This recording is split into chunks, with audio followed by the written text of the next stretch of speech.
I'm Andy Alvis, owner of Alvis Farm. This is called nang nanang nang nang nang, or in English, what is mother cooking? Anong niluluto ni nanay or ano ang iniihaw ni nanay? It's the gathering of the creatives of Pampanga, and this is spearheaded by DTI. We want to gather all the creative people so that it will become the inspiration for the implementation of the Creatives Development Act that was passed into a law.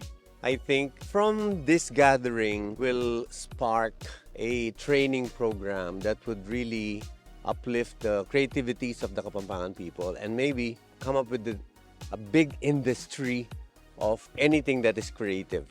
So we're like cooking something here for the creative industries, for the creative people. Kasi more often, the creatives, ginagawa yung art nila for the sake of art. Dapat ngayon, for the sake of art and money. There has to be the economic side and has to become an industry so that a lot of young people kasi, even if they're creative, kasi sasabihin ng mga magulang, walang pera dyan.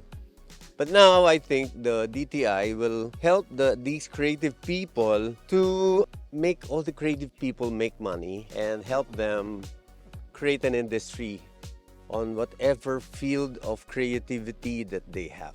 I'm grateful to Congressman Tof De Venecia that he thought about come up with this law.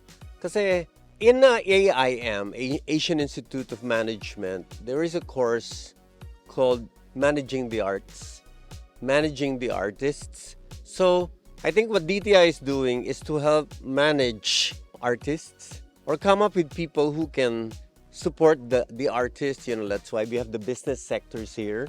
We have different businessmen. We're exposing them to the different fields of art so that they can be partners in the creative industries. Let's say, for example, if we find in this group na may magaling na filmmaker, a filmmaker doesn't produce his own film. He needs a producer. So yun. So parang pagtutulungan niya ng mga negosyo at mga artist.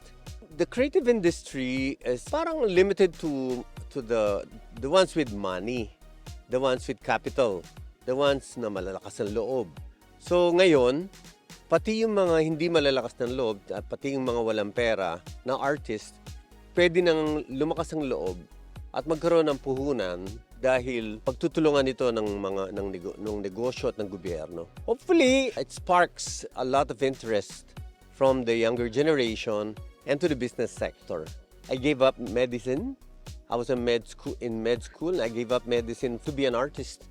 So to be on stage, to be a creative, to be in music. It's really all about finding your passion, being brave, and the money will come. We're trying to cover everything from the visual arts to music, to theater, to gastronomy, to pottery, to portraiture, to landscaping, everything. So it's all about interior design. So all types of creative in the creative world.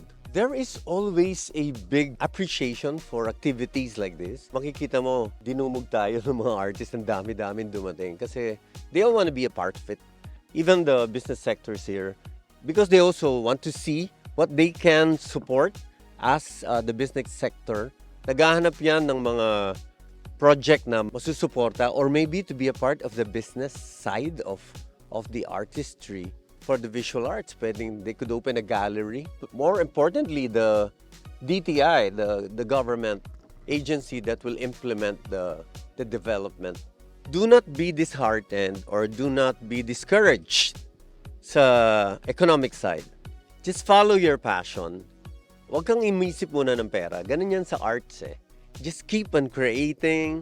Just be passionate about what you're doing. Be passionate about your art. Keep improving. Keep showing people what you've created. And the economic side will happen. I'm very, very sure about it. But if you just have to really work hard and be passionate about it and try to keep your individuality as an artist. Sa lahat po ng mga creatives sa Pampanga, lahat ng artists, may bibigyan po tayo ng pansin ng gobyerno with training and exposure and support. So sana po magkaisa tayo at i-welcome natin ang suporta ng gobyerno at ang business sector in helping us propagate our products, as creative people. Yun po. Maraming salamat po.